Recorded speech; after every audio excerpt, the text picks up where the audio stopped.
Team 1. Breach, breach, breach.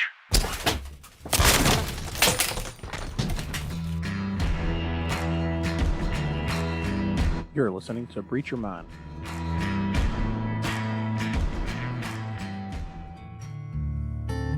Hey guys, welcome back to Breach Your Mind. We hope everything is going good with you. This will be segment 2 in our 3-part conversation regarding leadership. And if you recall from the first segment, we talked about those that were up and coming, those that were aspiring to be leaders, whether or not you were trying to be a official leader moving up through the ranks, whether it's in a private company, whether it's in law enforcement, or wherever your job is, it doesn't matter. We talked about that. We talked about the unofficial leaders, those that, you know, maybe you don't, by no negative fault, don't possess the skill or the desire to become that official leader. You know, how important it is to still be that leader. So we kind of covered that as well. And that brings us to the next segment, which is going to be the current supervisors, current leaders, or newly promoted, those that are recently received a promotion, whether it was a rank, whether it was just a job title, that has moved into I guess you'd call it a middle management position. So we're going to cover that today. We're going to go ahead and jump into it, and got Chris here with us again. So being someone that's been in a leadership position for a while, I think I kind of want to start off with your aspects. What are your thoughts on the middle management? Where do you see the role of the middle management in what we do, or in any job that is? Okay, well, for starters, I'm going to make this perfectly clear for everybody. I've never held a middle management position. I've never had the shiny brass on my collar or anything on my sleeve that says, hey, I'm in charge. But I think I have a good understanding of what right looks like. I've had bad middle management, and I've had excellent middle management. So, you know, from my aspect, from looking, you know, being the follower, being whatever you want to call me, somebody that takes not only, how do I put this? They not only know their job, right? Because I think that's key. We talked about that in the previous segment, where it's key that person knows their job, right? Yeah. And I respect you a lot more if you are, you know, willing to say, hey, I know a good bit about my job. I'm proficient in my job, but there's stuff that I don't necessarily know. Mm-hmm. And you're willing to accept that and say, hey, I don't know freaking everything. Yeah. Which is kind of what you were really good at. You were like, hey, I know enough to get me by. You know what? This person, I'm serious though. This person knows this person. All right, I'm going to go to him, or I'm going to go to her. That's a fair way of putting it. It is. Or the best is, hey, Sarge, I got a question. Oh man, I have no idea. Give me a minute. I'll call you back. Yep. And guess what you would do?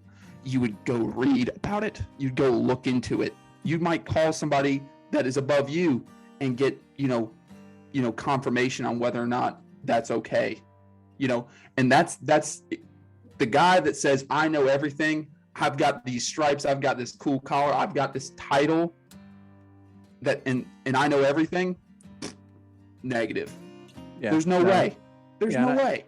I definitely agree with that. I've never hid the fact that I don't know everything. You know, if I had questions about certain criminal procedures or interdiction or things along those lines, you know, as well as I do, I'd come to you and be like, hey, dude, this is kind of what I was thinking on this. What's your take on it? And that's just because that's kind of where you focused your career and focused your expertise, if you will. And or lack thereof. Yes. But I too agree that, you know, it's an important quality as a leader to understand that I don't care how smart you are, you don't know everything, and you have to realize that you have to be real with yourself and knowing your abilities. And when it comes to certain things as a leader, I mean, I can obviously offer up an opinion.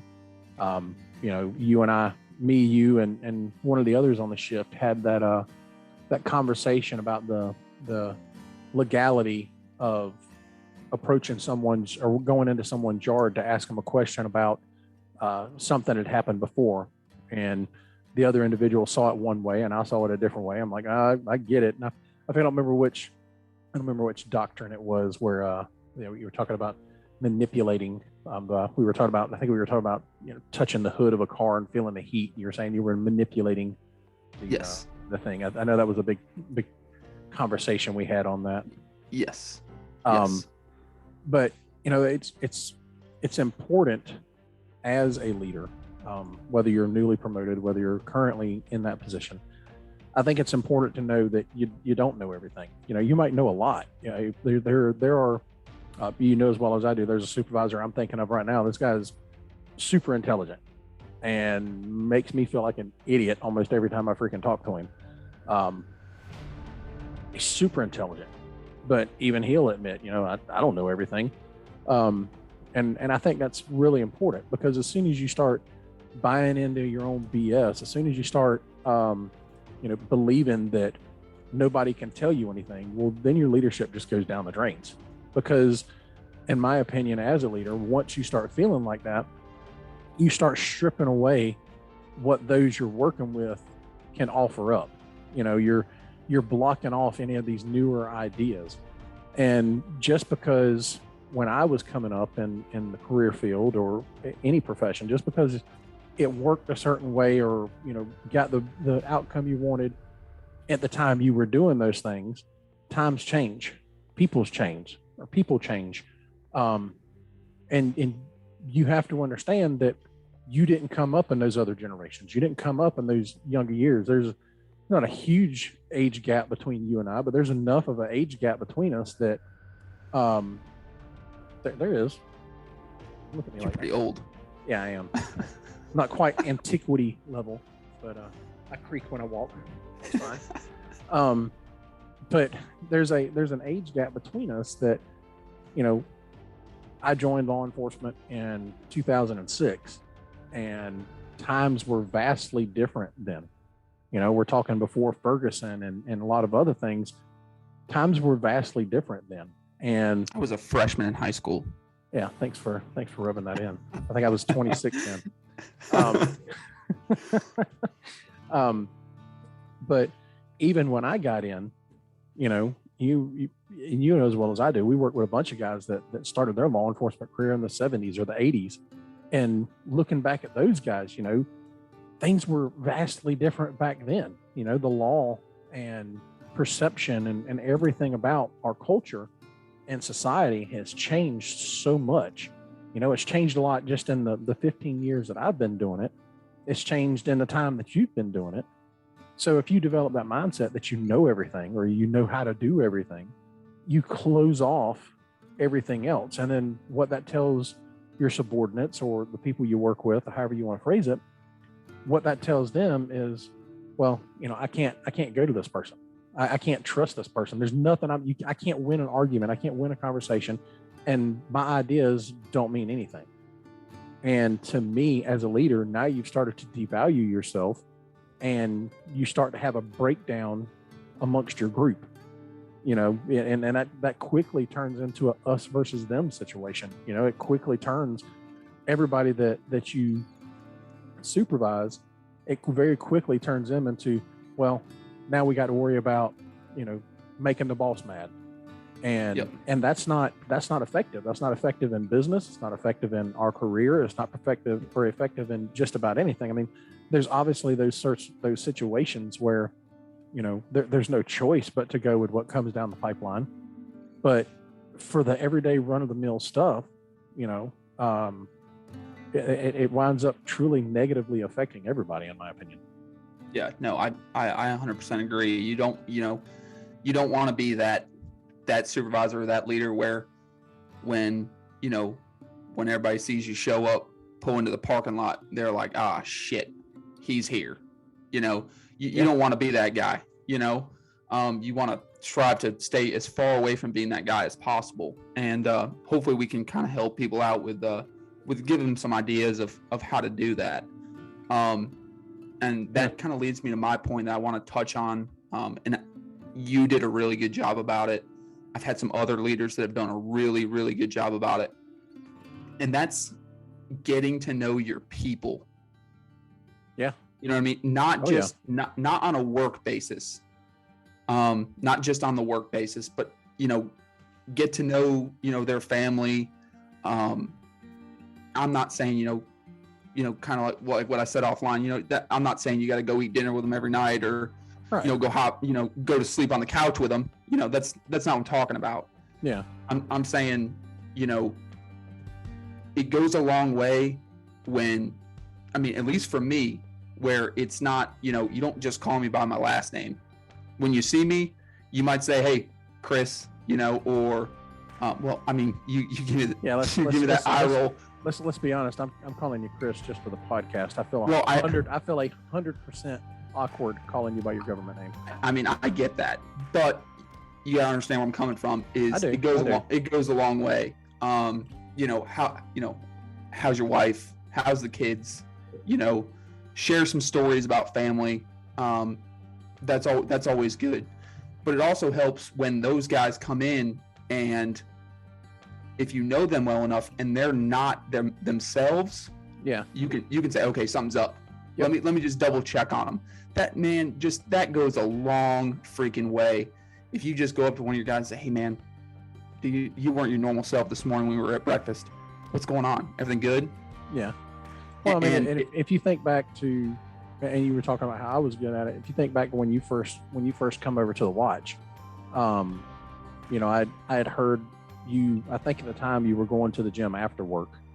When you first started, and that was one of my questions. Like, what am I still hearing him an hour after work? Why am I still hearing him on the radio? And I found out you were going to the gym after work, and that's when I was, you know, hey dude, you know, I work out up there too, but I just go before work. And that was one of the things that, right as soon as you started on the watch, that was one of the things we started doing, was started going to the gym and working out together. Yeah.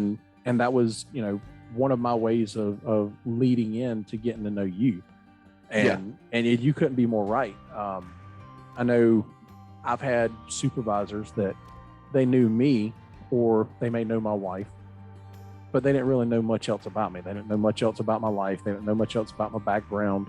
And I can see, you know, being in that role now, I can see where that has a benefit.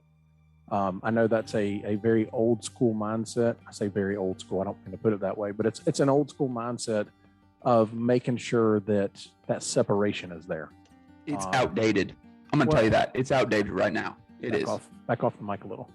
Sorry. I get a little excited. Yeah, I get a little excited. No, I won't disagree with that, because the mindset of it, and I had somebody that's been in supervision much longer than me, a ton longer than me, explain it to me. You know, the concern that upper management has with things like that is that when it comes down to, I don't want to say discipline, but when it comes down to corrective measures for things that are going on, the belief is that the supervisor won't be able to separate personal from business and won't make the adjustments or the corrections that need to be made, or not make them effectively.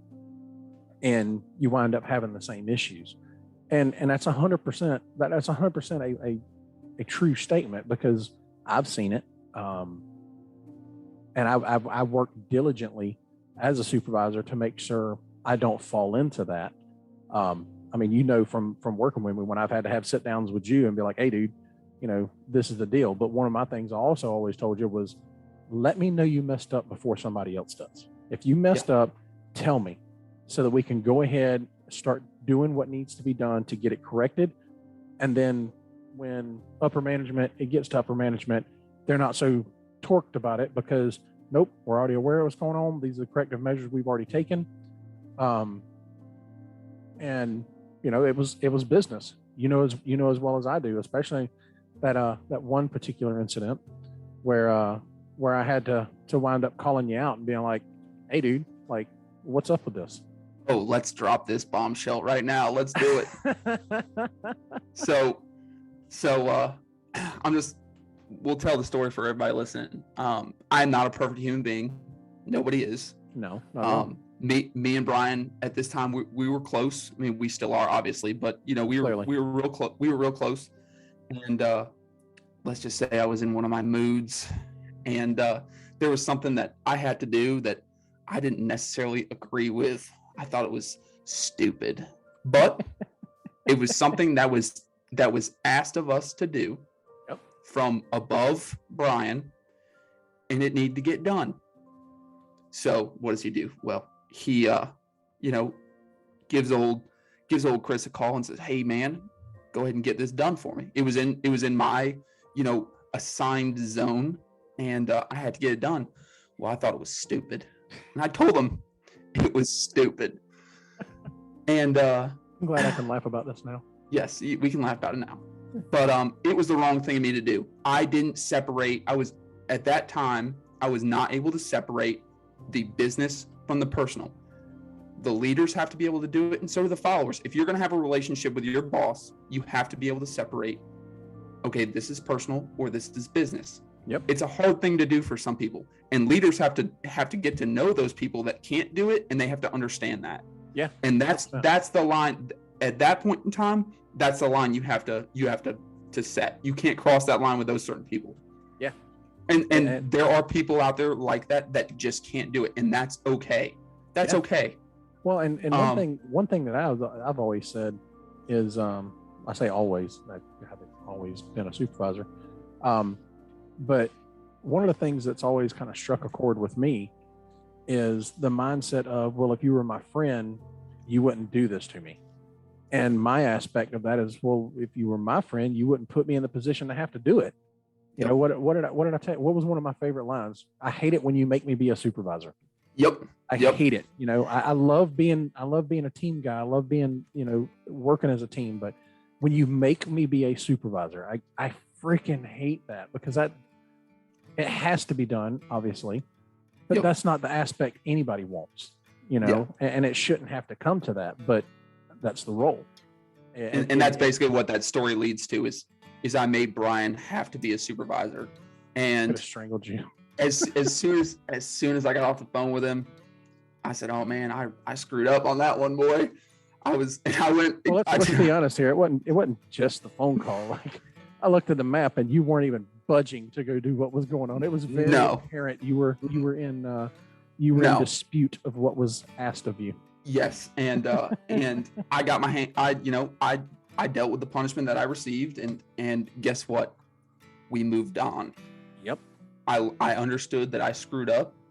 He did what he had to do because he was my boss, and he had a job he had to get done. He asked me to do it, and I did not do it accordingly, and he made it well known. Yep, I believe you called me out on the radio and told me to meet you at the office. Yeah. Or I think it was. Yeah, it was something along those lines. Y'all always knew when somebody was going to have a talking to or was going to catch paper. Oh yeah. Hey, most of the time I wasn't on the receiving end of that, and I would go, "Ooh, somebody's in trouble." Yeah, I got those text messages. Hey, why don't you go ahead and meet up with me at the office? Yeah, those were always. And that's always that's a pattern thing. That was because typically if I had something I was going to say that wasn't necessarily official, it was usually pull up next to you and, "Hey dude, what's going on?" Whatever. But it had to have that professional standpoint of being in the office and handling it that way. Yeah. So we talked about the leader needs to get to know their people. Yeah. To an extent, and I like we said, I think that idea of separation and not being able to do be the boss and bring down punishment, I do think that's an old school way of thinking, and that's fine. Some people like it that way. Yeah, and it's honestly still a real thing though. I mean, I said, I've seen it of other supervisors that I've worked with that when they needed to come down on somebody that they were friends with, it was very apparent that it was uncomfortable for them. Well, it not only was it uncomfortable, but it didn't happen. You know, Yeah. the correction wasn't made. It was, oh yeah, I talk with them. I talk with them. Well, And- they're still doing the same thing. Like what what are we doing here? And that's where you get into the issue with the rest of the people that you aren't maybe not as close with. Yep. And you see them, you know, they're getting punished for what that guy or that girl just did, but Yep. they didn't get punished. Yep. That's when you start really running into issues. So you Oh, yeah. definitely have to make sure that you can draw that line in the sand, and they can draw that line in the sand and understand, hey, it's not personal, it's business. I gotta do what I gotta do. Quit screwing up and making me be a freaking supervisor, and we wouldn't have to worry about this. I mean, heck, I've even got bosses, and you know, mine have had to call me in and be the supervisor, and it sucked because I'm close with them.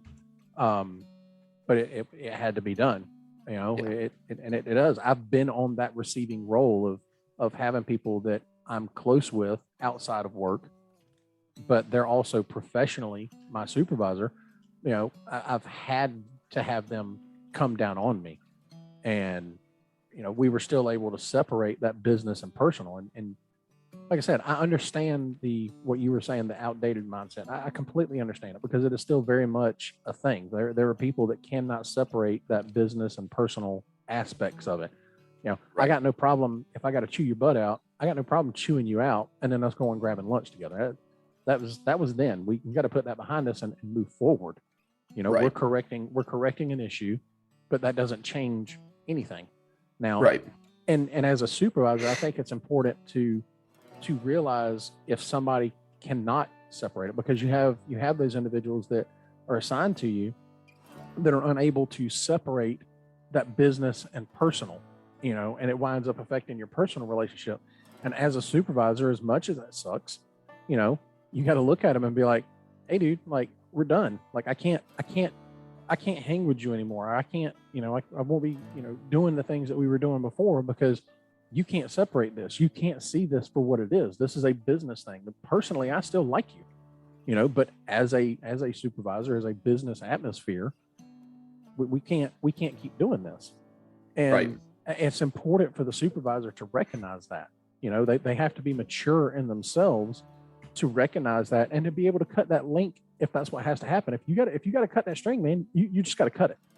You know, Yep. Is it going to suck to lose a friend over it? Sure, it will. I know I don't like to lose friends unless you really, you know, really upset me. But that being said, it's business, you know. Yep. And a lot of us, I believe, you know, the vast majority of this country, we need our paychecks. And I'm not going to lose my paycheck just to make sure you feel good about yourself, you know, and me and you can still go and have a beer later on. I'm not going to do that. Yeah, that's on that person. If they can't separate it, that's on them. That's not on you. And I think you're right. You do have, if you realize that, you do have to cut that tie. It's just something you got to do, and it's unfortunate, but it's not your fault. Yeah. It's they can't separate that. Yeah. Oh man, I had something I wanted to talk about. I lost my train of thought there. Well, something I'll bring up that's kind of along the same topic of something we covered earlier is talking about the aspect of not, you know, understanding that you don't know everything. Was listening to a podcast one day, and I obviously have my own supervision style, my own leadership style. But I know it's not unique. And I was sitting there looking for a podcast to listen to, and I actually wound up by happenstance coming across one of Jocko's. And he was talking with Major J. Tate, and they were actually talking about leadership. So I'm like, hey, you know, this kind of, I knew we had this podcast coming up. I knew we were going to cover this topic. And I was like, hey, you know, maybe there's something for me to pull from that, you know, or if I didn't pull it for the podcast, something for me to learn, because you still got to be willing to grow. You still got to be willing to understand that you can always be a better leader. So I was like, well, let me go ahead and listen to this, man. And the fact that it was only like 7.5 minutes, 8 minutes long, you know, made it even better because, you know, I could get right to the meat of what I was wanting to hear. And what they were talking about was a facilitative leadership style, And in that, Major Tate was discussing the fact that, back when he was in service, and he was in that leadership role, he would call in all of their pilots and they would go over the operation that had to be conducted. And he would say, look, this is what our goal is. This is our operation. This is what the goal is. How are we going to do it? And he would let the members of the squadron develop the plan. They would argue and bicker it out and discuss it and work it over. And before anybody knew it, they had an operational plan that they could execute. And it wasn't that he came up with the plan. It was an operational plan that the group as a conglomerate developed. And what he pointed out, which is something that I had already believed in, and I finally just have a name for it, was that when you take a step back and realize you don't know everything, or you're not going to think of everything, when you take that step back and you look at what resources you have and you get them involved, one, you're going to get a variety of different plans. You're going to get a whole lot more ideas to execute something than you would have had on your own. And then on top of that, along with coming up with an executable plan, what you wind up doing, and it's a side effect of doing this, is when you allow the group to help drive that plan, you wind up making them feel involved. They feel like they have some ownership in what's going on. Their opinion mattered, their thoughts mattered. And then when they get that ownership, it makes them care more about it. And what Major Tate was saying was that's what happened with these pilots. He's letting these guys develop these plans, this operational plan, and he's just sitting there, basically approving it. These guys now own this operational plan. So when they're going out and they're flying these missions, they have an even bigger sense of wanting to accomplish it because it's what they did. And then in turn, what winds up happening is that boosting morale. And this is something I've preached for probably the last 8 years when it comes to morale, is you have to make people feel, you have to make them feel valued. If you don't feel like you have a value in your company or a value in your organization or whatever job you're working in, if you feel like you're just another number, well, your morale is going to quickly tank. You're going to have one other little problem or one other little thing or one big thing or any number of things that are going to come along, and your morale is just going to keep driving down, and it's going to make the job absolutely miserable for you. And that misery is like a cancer. It spreads. It's very infectious. And it's all, it all starts because the individual doesn't feel valued. They don't feel like that they mean anything to the organization or the company. And that's something like I said, I've preached it for the last 8 years, especially, and I don't want to, sound like I'm talking down or anything like that, but it's something that I've noticed specifically with the younger generations, with the way they were raised and the things that they experienced through life and how they develop. It's become even more important. Those of us that were in it from the beginning, I say beginning, those of us that are long in the tooth at this point, to us, when we started out, it was all about just that dedication. It was blind dedication. It was your job. It was this, it was that. And the goal was to do this. So that's why you did it. It had nothing to do with feeling valued. It had nothing to do with feeling like you had ownership in anything. It was simply, maybe dedication isn't the perfect word for it, but that's the only one that comes to the top of my head right now. But it was that dedication. You were dedicated to the job. You were dedicated to the company. And regardless of what you got in return, that's what your job was. And you went there and you executed. But as we are moving through and psychology's changing and social atmospheres are changing and so on and so forth, that sense of value has become more important. I remember speaking with my supervisors and saying, guys, and this is, like I said, it's like 8 years ago when I first brought it up, is we've got to start finding a way to keep these younger generations invested. They've got to feel invested, because nowadays we've moved into a culture, obviously not everybody, because there are some people that they literally, they have to get the highest dollar they can. But we've moved more into a generation of where the dollar is not the most important thing anymore. It's obviously got its value and it's obviously important because they have to pay their bills and live their life, but it's not the most important aspect. That used to be one of the selling features for us was when you come work with us, you get a take-home car. There were a lot of agencies at the time that didn't offer that. So while our pay may not have been at the same level as everybody else's, you had this extra feature of you had a take-home car.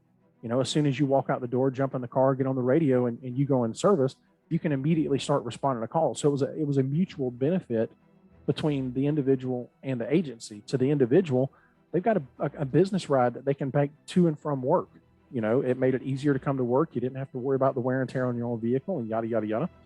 But equally important to the agency was as soon as you get in that car and you called in service, which was per policy right when you got in the car, immediately you can start handling calls. That cuts down on the response time to these calls, especially when we're talking about a shift change.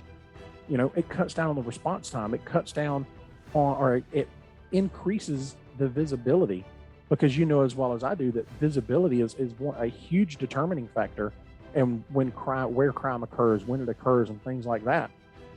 So it increases the visibility of the agency in the community. Faster response times to calls, because you're not waiting for somebody to drive their POV up to the office or personal vehicle up to the office, and then check out their hot seated car, go out there, prep it, get it ready, yada, yada, yada, and then get in service.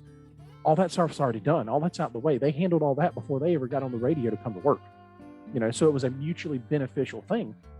But we've moved into that generation to where that money aspect is not the most important thing now. What's most important now, at least in my experience, looking and having the many different individuals move through the watch that I have, is that time. That it's not even the time at work. They want the things at work. They want the promotions and they want the accolades and the this and the that. But what they value a lot nowadays is that time off, that quality, quantitative time off. When I'm off, I want to be able to go and enjoy the things that make my life more enjoyable, and I've seen it. I've seen it with the individuals that have been here and have gone, that once they lose that value or that ownership in the agency or in the company, and they no longer feel valued and they're not getting that qualitative time off to be able to enjoy life, go on trips, do this, that, and the other, they start looking for somewhere else. They don't care if you've got the highest salary for their position anywhere.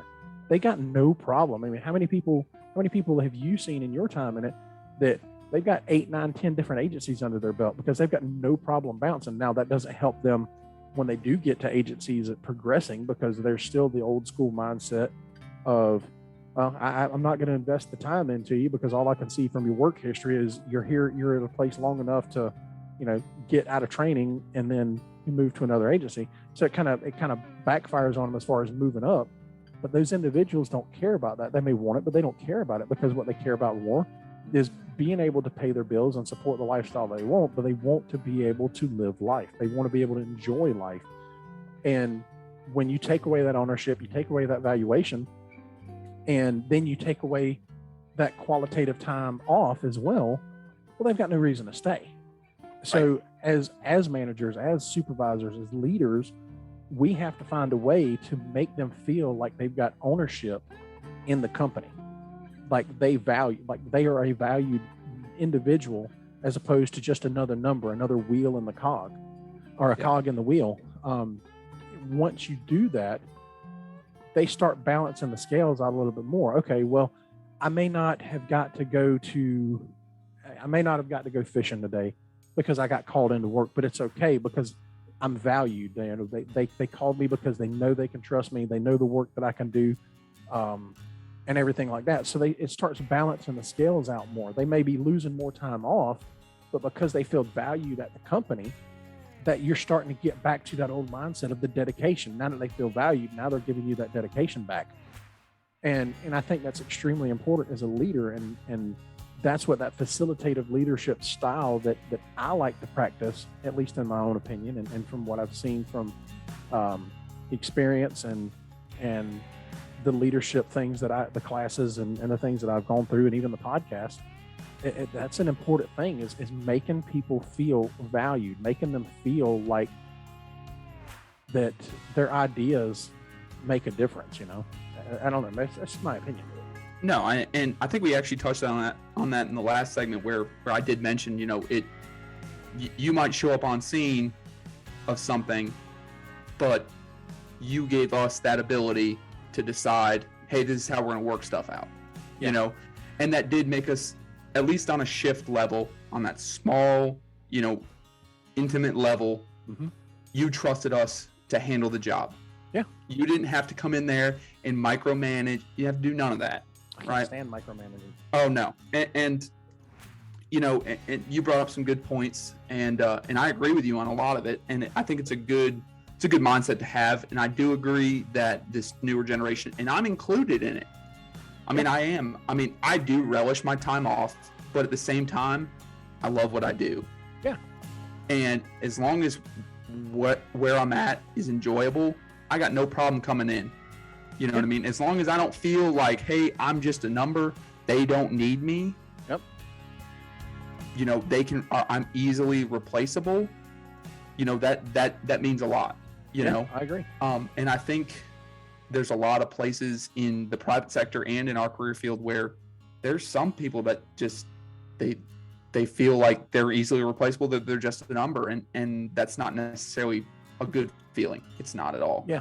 Now that we're talking about that, I kind of want to roll into you're that newly promoted guy, right? Yeah. And I got two guys that I work with, and we've become pretty good buddies. And I had the same conversation. No, you're irreplaceable, Sarge. Are you sure? I'm positive you are not just a number in my book. Hope that makes you feel valued. Yes, I feel validated and valued now. Well, I had this same conversation with both of them at two separate times, and I'm not going to use their names or whatever, but both of these guys have what it takes. 100%. They've got it. They've got it. You know what I mean? Yeah.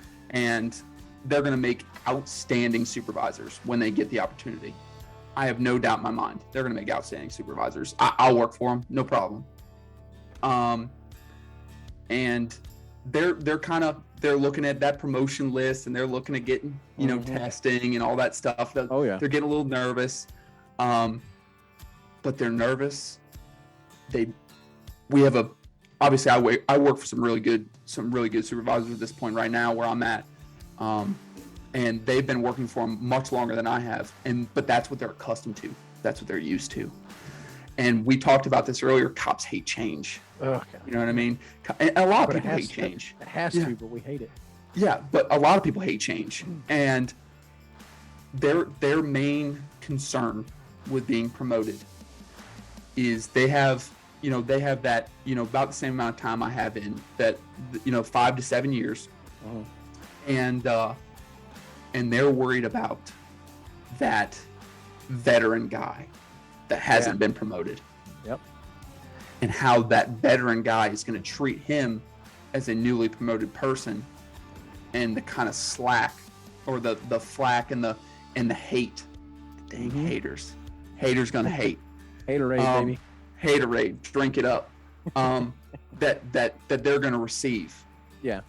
And because they know they're not gonna be able to stay where they're at, which I disagree with, because I know a lot of times, especially in our career field, if you're newly promoted, a lot of times you get moved away from the shift that you've been on, because they want to avoid that's conflict. my buddy. Yeah, that's my buddy. I don't want to get him in trouble. Yep. I don't necessarily agree with that, because you can always, you can promote, and you can be a good leader, and you can differentiate like we talked about. But if you stay on that shift, how those guys work. You guys work well together. You guys have been working well together for a long time. It kind of messes with the flow, especially when you bring in a new person. It messes with the flow of the shift or the whatever you're doing. But upsets the apple cart. Yeah, it messes up the apple cart. But I told them, I said, you cannot worry about that. Yeah. And I told them this is exactly why. I said, I've experienced it. All right, you were the sergeant on dealing with both of them. All right. And specifically, I told them, and I really, truly, wholeheartedly believe this. If you go there and you work your tail end off, all right, and you don't go there and you don't have the attitude of, oh, I'm promoted, I don't need to work. Bullshit. Yeah, you got to work You harder. need to work harder. Yep. You need to prove to them that you deserve this. Obviously, you were promoted for a reason. Okay, whether you're in the private sector and you I don't know how they promote in the private sector, so I don't know how any of that works. I couldn't tell you either. Yeah, so we're gonna go with what I know. Yeah. All right. So you're promoted for a reason. You did well on the oral board. You tested well. You've been there for a certain amount of time. Good for you. You got promoted. The higher level, the administrative level management said, you know what, that's a good promotion. We're going to promote you. So you were promoted for a reason. The other person wasn't. Right. Well, that's too bad. I'm sorry. You've got a paycheck now, that you have to maintain paying your bills. You can't worry about what they're doing. But you can make an effort to prove to them, hey, I deserve this. Yeah. Because you're going to have to. You're going to have to kind of, it's just human nature. Yeah. There's going to be people that are just not going to like it. Oh, but yeah. if you go out there and you work your tail end off and, you make sure that they're good to go, you check on them. Hey, if you notice that they've been super busy that day and, you catch a late call for them, that's going to go a long way. That's going to go a long way. I agree. If you back them up on their stuff, that's going to go a long way. You do that for 6 months to a year. And I told them both this. I said, you won't have a single issue. Chances are within 6 months it'll happen. Yep. I said, they'll say, listen, Corporal, we got it. Yep. I got the report, no problem. But you can't go and be newly promoted and just, brush the chevrons off on your shoulder and say, I don't got to do nothing. Yeah, I can't tell you how many times, having that same mindset, how many times, I'd get to the scene first and already starting to work, and one of y'all would show up and, you're kind of getting filled in on what's going on just by listening. And when it's said and done, you guys look at me and be like, hey, Sarge, give me it. I got it. Don't worry about it. I got the report. And I'm like, no, man, it's cool. I got it. Don't worry about it. I was already here. Like, it would literally become like a small argument over who was going to do it. And it wasn't one of those things of trying to pass it off for somebody to do it. It was one of those, no, I'll do it. No, I'll do it. And it was back and forth like that. And I had to finally get to the point of, I'm just not going to sit here and argue with them. Like, I'm obviously going to make my stand and say I'll take it. But at the same time, I'm not going to have a 5-minute argument on doing it. It's like, all right, fine, here, take it. I'm not going to argue with you about it. Yeah. So I've experienced it. When I was newly promoted as a corporal, I experienced it. My first step into the role of the first line supervisor as the corporal, I experienced that because I was younger. I'd only been in law enforcement for 2 years when I got promoted to corporal. And there were individuals that I worked with that were, had been in much longer than I had. And they weren't okay with that. They weren't okay with, this guy that's only got 2 years of experience coming in as a corporal. And I understood that. I didn't fault them for that. They had the time in service and time in grade. And it just so happened that I tested and I was the one that was promoted. I obviously have my own beliefs that it was a good choice. But that being said, I had those guys and I would try to explain to them and some understood it and some, were able to change their perception of it. But there were others that didn't. But I tried to explain to them, look, I'm not in this position so I can sit here and boss you around. I'm in this position to help out. I'm here for you guys. And, we always talked about it. The corporal on the ship has to work harder than everybody else. When you're the guy riding the zone, you have your zone to worry about. When you're the corporal, you got the zones to worry about. You've got the supervision roles you got to worry about. And when those guys are tied up on calls, you're that first backup. And taking it outside into outside of our career and putting it into the professional career. I mean, I can only imagine that individuals that are in lines of work that are not geared like ours are, they have the same thing. That newly promoted individual has now got people on their team that have been doing the job for 10, 15 years. And now they're going to be looking at them, and how are they going to tell this veteran, in graphic designs or whatever, how are they going to sit there and tell this person, well, this is how we got to do it. The only way to approach that is make sure, one, that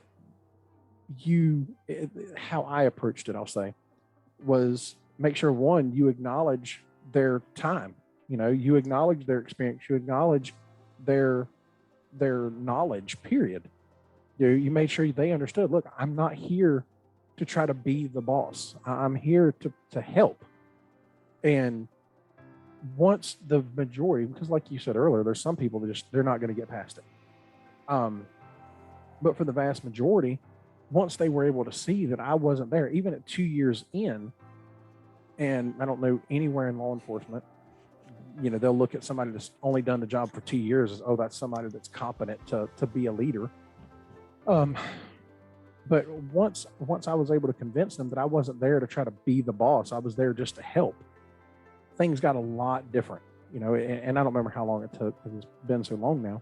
It probably took some time though. Yeah, but it wasn't overnight. No, by no means. But once they understood, look, I'm going to work just as hard, if not harder, than you. I was still running traffic. I'm still writing calls. I'm backing them up on everything. I'm seeing that they're 2, 3, 4 reports in. I'm seeing they're 2, 3, 4 reports in. And I'm like, hey, won't you go ahead and code 5, or, stand down on that call. I'll take it. And you just worry about what you got. I'll call them on the phone and be like, hey, don't worry about it. I got it. You've already got some reports you got to knock out in there, since you getting bogged down in it. I got it. And once they realized that that's what I was for, then it all changed. It all changed drastically for me. Yeah. And let me tell you, when you see somebody that does that, I mean, from the follower standpoint, that goes a long way. I mean, it really does. And you really want to say, that guy, he's got my respect. And, I can kind of be a butthole sometimes. And I don't necessarily give everybody, I've been trying to work on it, but I don't always give everybody the chance. Yeah. And I think once I give that person the chance, and I really make an effort, as long as you put forward that same effort to do what's expected of you, and don't try to dodge it because you got newly promoted, good for you. You still have a job to do. Yeah. You know what I mean? Yeah, do your job, and don't make my job harder. Hey, as long as you can do those two things, I'll follow you to the end of the earth. Let's go. Yeah. But I think I don't know about you, but I think we touched on pretty much everything. Obviously, lead by example. We just kind of touched on that. Yeah. Work hard and know your job inside and out. I mean, I think there's nothing worse than somebody that gets promoted. Yeah, they got promoted for a reason, whatever that reason may be. They may have tested really well and done well on the oral board. But if you don't know your job, and the people that are under you know that you don't know your job, you're not gonna get the respect. So know your job. Take pride in what you do. Seriously, take pride in what you do. Know your job, and that goes a long way. We talked about getting to know your people, getting to know their families more than just at work. Get them to know, go, like you said, go break bread with them. There's nothing better than eating breakfast with somebody and just not even talking about work. You really get to know some people, That was something we were really good about and still do now. Yeah. I think that's really important. That brings camaraderie to everything, and it's more, you get to know everybody more on an intimate level. Yeah, but I think we touched on everything. That was actually something that the Air Force was really big on. That was one of the things that they said when we were in the Air Force was, they understood that their airmen had lives outside of duty day, and that if things weren't good at home, things weren't going to be good at work. So that was one of the things that the Air Force was really good about, was making sure that home life was taken care of. That doesn't mean by any means that our E5s, E6s, they're sitting there trying to be your buddies, but they understood that there was a home life aspect of it as well. And they wanted to make sure that home life aspect was taken care of, because they knew the happier you are at home, the happier you're going to be at work. So yeah, I agree with all that. And I think also that, like we were talking earlier, the biggest thing for me being in that role now and have been for a while now is just being open-minded, man. Don't come in thinking you know everything. Don't come in thinking that every idea you've got is the best one. You know, It's not. use your resources. One of the biggest things that I think are one of the best qualities of a leader that I think there is realizing you don't know everything, and then know your resources. Know where your resources are. Back when one of my supervisors was on my shift as his own guy, I knew what he was good at, you know, and I did the same thing for you, but this is just one of the big ones that pops up in my mind right at the second. We had a problem area, and I went, hey, the criminal element over there believes one way, and I want you to go roll up the sidewalks. Go roll up the sidewalks over there, and let's make it. And literally, what it was a thief walked into a gas station, and it was only over a Bic lighter, so it wasn't, you know, he was robbing them blind, but it was a Bic lighter, and I can't stand a thief.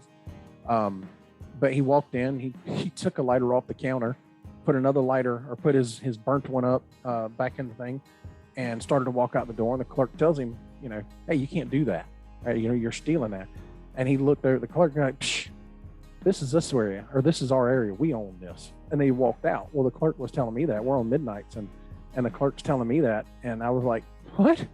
No, that's not gonna fly. That's not gonna fly. So I called up my resource. I'm like, hey, bud, yeah, for this weekend, I think we're gonna roll up the sidewalks.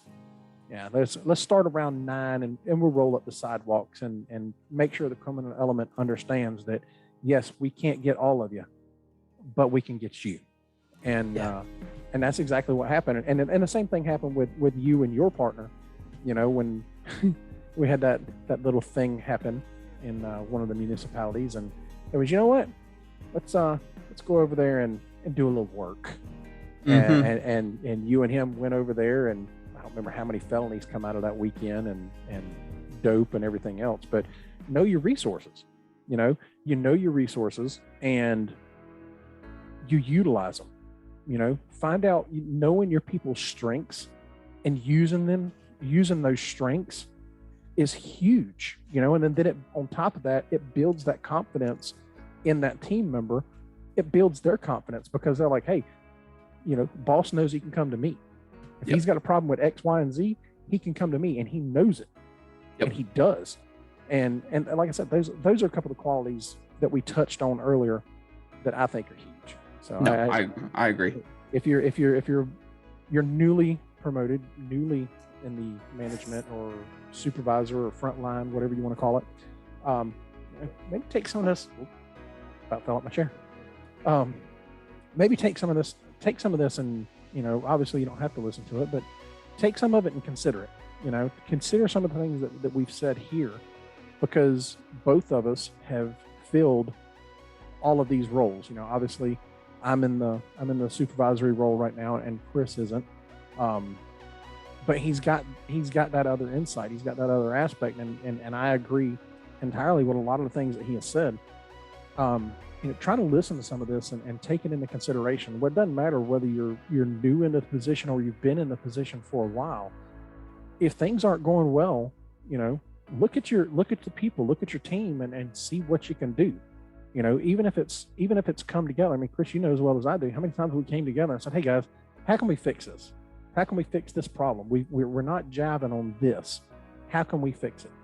You know, that moves into the facilitative leadership, that moves into giving people ownership, and you come together as one to figure this thing out. You know, don't be so proud as a leader to not do that.